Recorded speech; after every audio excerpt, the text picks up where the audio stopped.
کہ ابھی آپ نے دیکھا کہ طلباء کے دل پہ میں نے ہاتھ رکھا ہے تو ان کو ایک بھولا ہوا سبق یاد دلایا۔ مومن کا جو دل ہوتا ہے وہ دھڑکتا نہیں، وہ کرتا ہے اللہ اللہ۔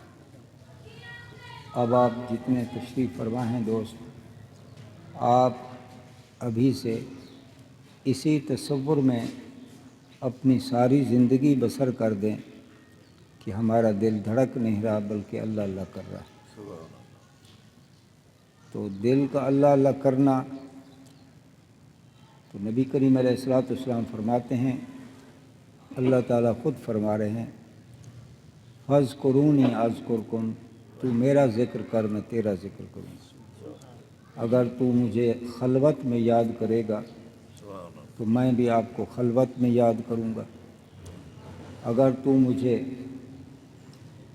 کسی مجمع میں یاد کرے گا تو اس سے بہتر مجمع فرشتوں میں آپ کو یاد کروں گا۔ فرمایا اگر تو مجھے دل میں یاد کرے گا تو میں بھی آپ کو دل میں یاد کروں گا۔ نبی کریم علیہ الصلوۃ والسلام فرماتے ہیں، قیامت والے دن اللہ کے سامنے ایک بندہ حاضر ہے، فرشتوں کو حکم دیں گے اس کے سارے اعمال جو آپ کے پاس لکھے ہوئے ہیں وہ سارے کے سارے رکھ دو، وہ رکھ دیں گے۔ پھر اس کے بعد حق سبحانہ ہوا تعالیٰ ان فرشتوں کو فرمائیں گے، اس کا کوئی اور عمل ہے ایسا جو آپ کے پاس ہو؟ عرض کریں گے، یا اللہ ہمارے پاس تو کچھ بھی نہیں ہے۔ تو اللہ تعالیٰ جل شانہ وعز برہانہ اپنے قدرت والے ہاتھ سے اس کے نیکیوں کے پلے میں کچھ رکھیں گے، جو ہی رکھیں گے وہ بھاری، یہی فرشتے تعجب سے عرض کریں گے، یا اللہ یہ کیا تھا؟ تو حکم ہوگا کہ دلوں کے راز تو میں جانتا ہوں، یہ بندہ مجھے دل سے یاد کیا کرتا تھا۔ اب آپ سمجھ گئے ہوں گے، اور اس کا طریقہ کار کیا ہے؟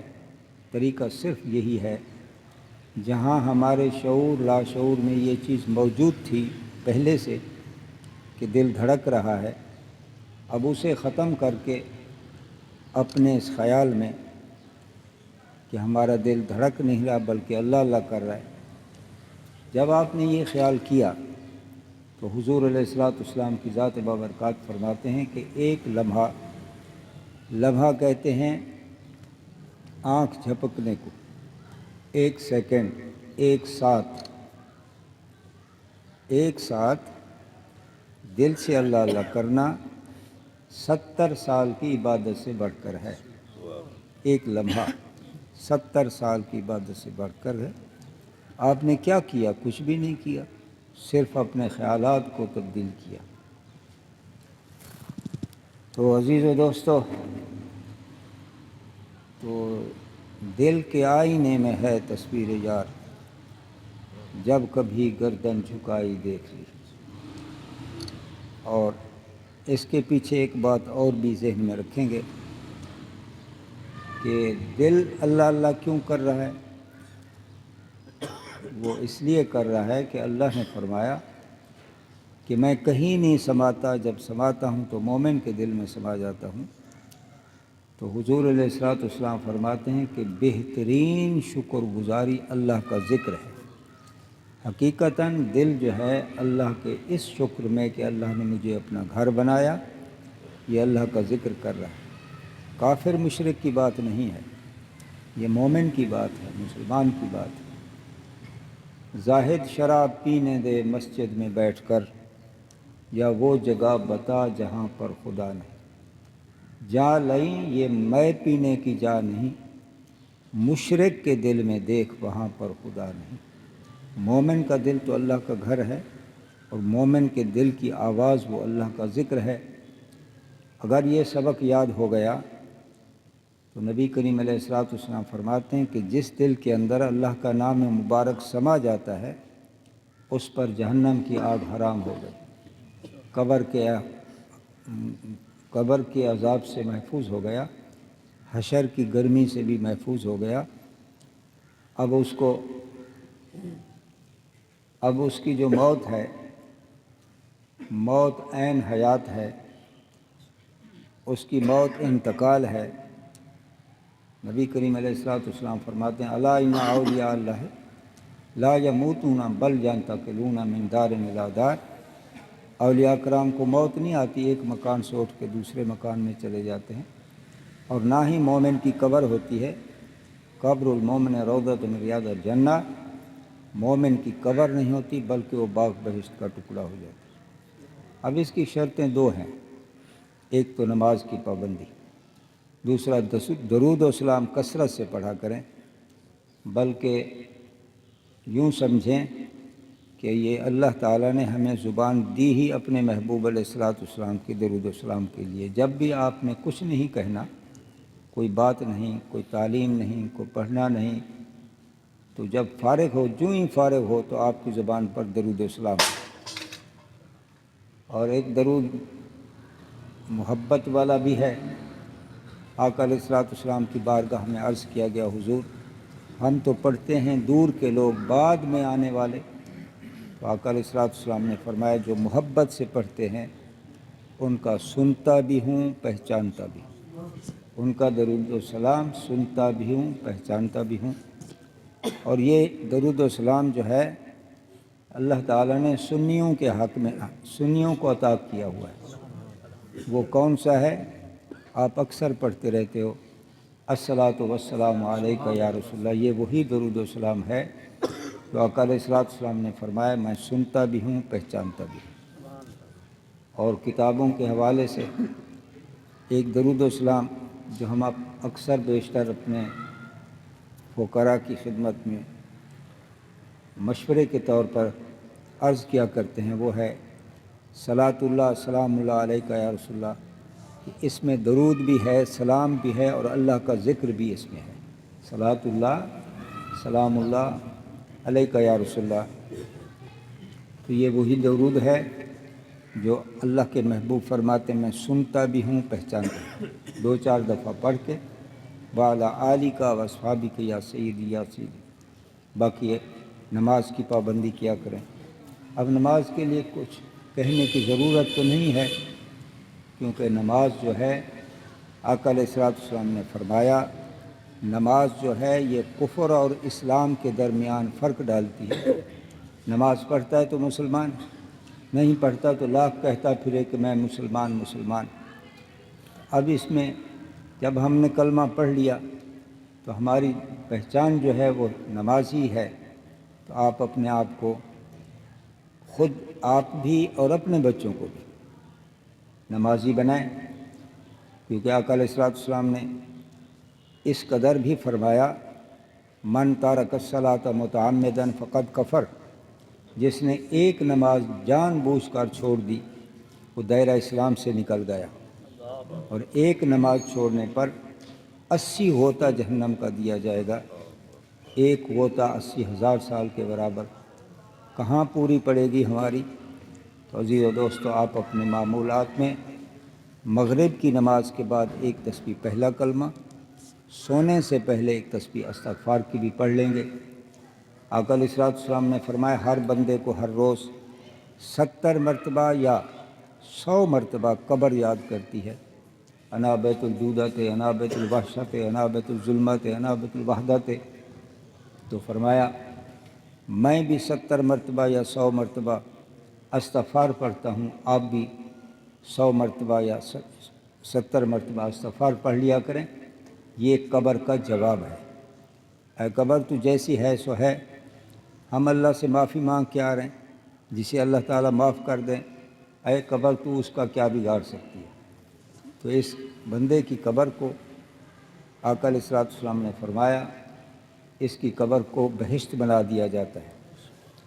باقی یہ ہے کہ نبی کریم علیہ الصلوۃ والسلام نے فرمایا ایک وقت آئے گا میری امت پر کہ میری سنتیں فوت ہو جائیں گی، اس وقت میری ایک سنت کو زندہ کرنے والے کو 100 شہیدوں کا ثواب ملے گا۔ من ترک من تمسک بسنتی عند فساد امتی فلہ اجر میات شہیدین۔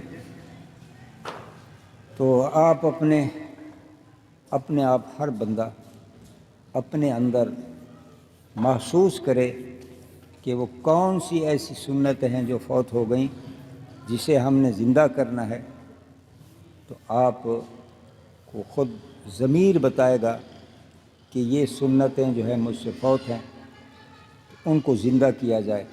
ایک سنت پر 100 شہیدوں کا ثواب، اور خصوصاً اپنا لباس، اپنا خوراک، اپنے معاملات، اپنے چہروں کو نبی کریم علیہ السلام کی سنت سے سجا دیا جائے۔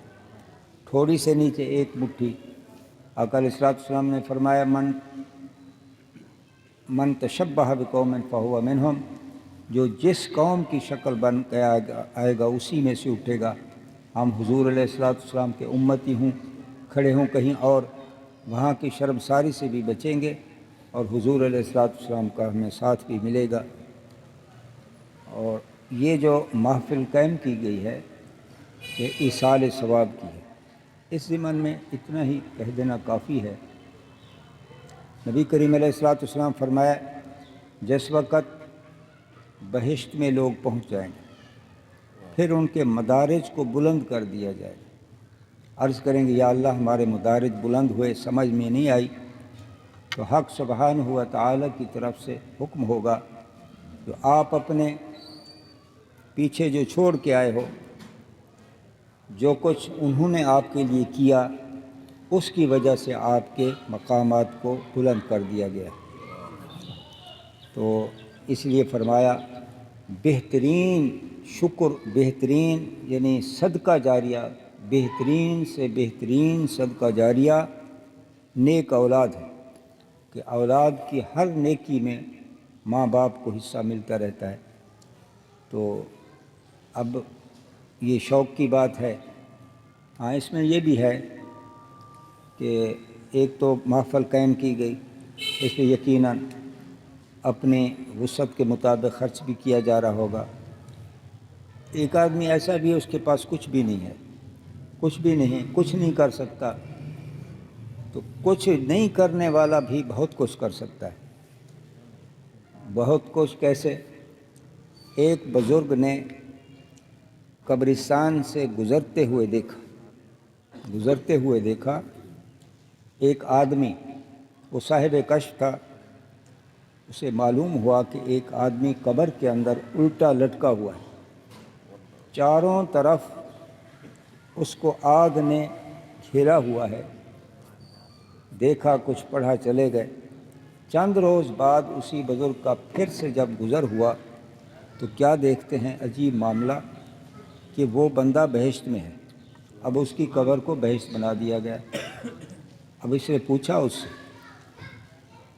کہ میں ابھی کچھ دن پہلے یہ دیکھ کر گیا کہ تو الٹا لٹکا ہوا تھا اور چاروں طرف آپ کو آگ نے گھیرا ہوا تھا، اب میں آپ کو دیکھ رہا ہوں کہ تو بہشت میں ہے۔ اس نے کہا بالکل، جب پہلے آپ نے دیکھا تو صحیح دیکھا، اب جو دیکھ رہے ہو تو صحیح دیکھ رہے ہو۔ وجہ کیا ہے؟ وجہ یہ ہے اللہ کا ایک ولی قبرستان سے گزرا، اس نے صرف ایک مرتبہ درود و سلام پڑھا، صرف ایک مرتبہ۔ تو نے صرف مجھے دیکھا، ہم اسی تکلیف کے اندر 70,000 تھے، 70,000 اسی تکلیف میں تھے۔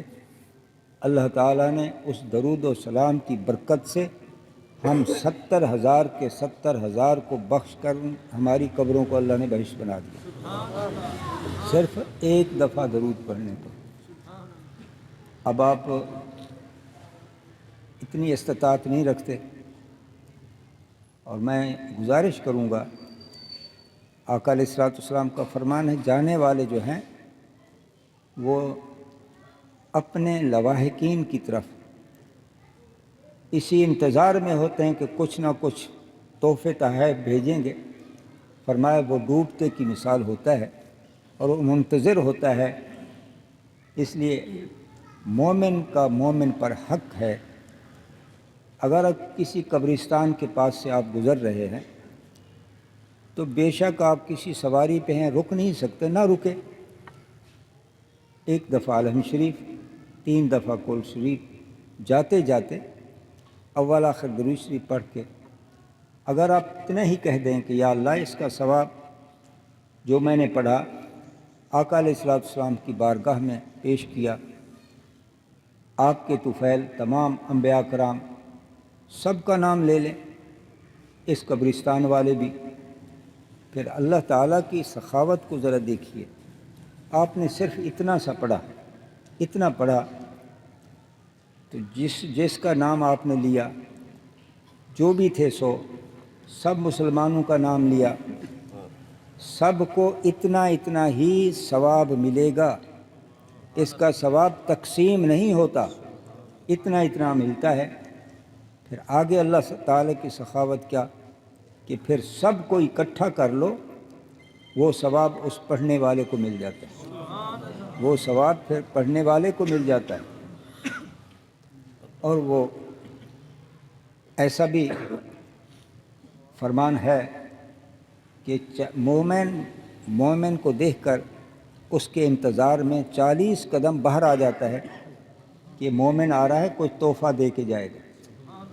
جب وہ ایسے خالی چلا گیا تو کہتے ہیں تجھے نہیں معلوم ہمارا کیا حال ہو رہا ہے، ہمیں کس حال میں ہیں۔ اگر ہمارے حال پر آپ کو آگاہی ہو جائے تو ساری زندگی یہاں کھڑے ہمارے لیے پڑھتے ہی رہو۔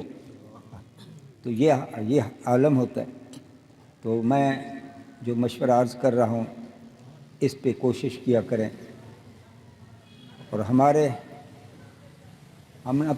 اپنے بزرگوں کو دیکھا کرتے تھے، چھوٹے یا بڑے جو بھی تھے، جب بھی ان کے سامنے پانی آیا، ان کے سامنے روٹی کھانے کے لیے آئی، تو اس پر ایک دفعہ عالم شریف، 3 دفعہ کل شریف پڑھ کے اس پڑھے ہوئے کا ثواب بھی، اور یہ کھانا جو سامنے اس کا بھی ثواب، اصال ثواب کر دینا۔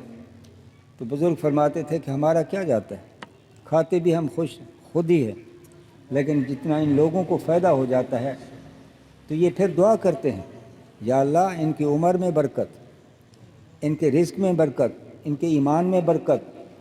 پھر وہ دعائیں دیتے رہتے، یہی دعائیں دیتے رہتے ہیں۔ ان کی دعاؤں سے ہمیں فائدہ ہوتا رہتا ہے، ان کی دعاؤں سے ہی ہمیں کافی سارا فائدہ ہوتا رہتا ہے۔ تو بہرحال عزیز و دوستو، تو یہ جو محفل قائم کی گئی ہے، تو اس میں حسن یہی ہے کہ خلوص نیت سے جب کیا جائے تو پھر وہ ثواب صرف ان کے والد کو نہیں بلکہ جتنے مسلمان اس دنیا سے چلے گئے وہ سب کو اس کا ثواب ملے گا۔ تو عزیز و دوستو، پھر میں عرض کر دوں، کچھ دوست بعد میں آئے ہیں، آپ کی خدمت میں یہ گزارش ہے کہ اپنے دل کی دھڑکن کو، جتنے بھی مومن تشریف فرما ہو، اسے آج کے بعد دھڑکن تصور نہیں کرو گے، اسے اللہ کا ذکر تصور کرے کہ دل کر رہا ہے اللہ اللہ، کیونکہ مومن کا دل جو ہے وہ دھڑکتا نہیں بلکہ اللہ اللہ کرتا ہے۔ درود و سلام کثرت سے پڑھا کریں، نماز کی پابندی کریں، اپنے چہروں کو نبی کریم علیہ السلام کی سنت سے سجا دیں۔ کیوں؟ اس لیے میں عرض کر رہا ہوں، نبی کریم علیہ السلام نے فرمایا بلغوا انی ولو آیا، آپ تک میری طرف سے ایک آیت پہنچی دوسرے تک پہنچا دو۔ اور پھر قیامت والے دن یہ ممکن ہے اور یقینی ہے کہ آپ لوگ میرا دامن پکڑیں گے، کہ آپ نے اچھی باتیں کی لیکن کچھ ایسی باتیں رہ گئی، اگر وہ کرتے تو اس پہ بھی عمل کرتے۔ اس لیے بار بار گزارش کروں گا، آج بھی ہم اللہ کے محبوب کے سامنے ہیں، جب ہم اس دنیا سے جائیں گے تو سب سے پہلے ملاقات اگر ہوگی تو نبی کریم علیہ السلام سے ہو۔ تو آقا علیہ السلام دیکھ کر خوش ہو جائیں کہ میرا امتی میری سنتیں ادا کر کے آیا۔ اور قیامت والے دن بھی فرمایا من تشبہ بقوم فہو منہم، جو جس قوم کی شکل بن کے آئے گا اسی میں سے اٹھے گا۔ اس لیے آپ اپنے چہروں کو نبی کریم علیہ السلام کی سنت سے سجا دیں، تھوڑی سے نیچے ایک مٹھی سے آدھی انگل بھی کم نہ ہو، کیونکہ